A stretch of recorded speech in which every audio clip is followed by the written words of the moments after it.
If at same rate of interest in 2 years simple interest is 42 and compound interest is 51, then what is the principal? అంటే కొంత సొమ్ముపై 2 సంవత్సరాలకు అయ్యే సాధారణ వడ్డీ వచ్చేసి 42, అలాగే చక్ర వడ్డీ వచ్చేసి 51 అన్న. అయితే అసలు ఎంత అంటున్నాడు. సో మరి ఇక్కడ చూసినట్లయితే 2 సంవత్సరాలకు 42 అయితే సంవత్సరానికి ఎంత పడుతుందంటే 21.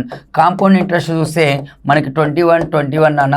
మరి ఇక్కడ కంపేర్ విత్ 42, 51 అంటే ఎంత ఎక్స్ట్రా వస్తుందంటే 9 రూపీస్ ఎక్స్ట్రా వచ్చింది. ఈ 9 రూపీస్ అనేది ఫస్ట్ ఇయర్ ఇంట్రెస్ట్కి ఇంట్రెస్ట్. మరి ఇక్కడ మనం ఏం చేద్దామంటే రేట్ ఆఫ్ ఇంట్రెస్ట్ కనుక్కుందాం.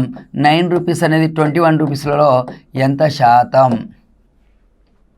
9 రూపీస్ అనేది 21 రూపీస్లలో ఎంత శాతం అనేది చూస్తే మనకి పాయింట్స్లలో వస్తుందా, రైట్, ఏళ్ళ అంటే 300/7%. ఇది రేట్ ఆఫ్ ఇంట్రెస్ట్ అండి.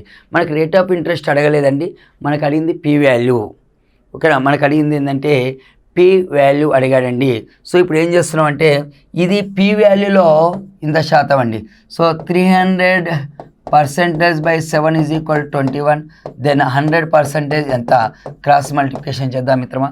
సో 21 × 100/300/7.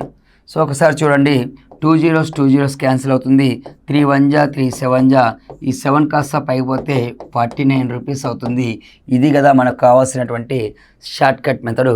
ఇదే క్వశ్చన్ని మీరు గూగుల్లో చూడండి, చాలా లెంతీగా ఉంటుంది మిత్రమా.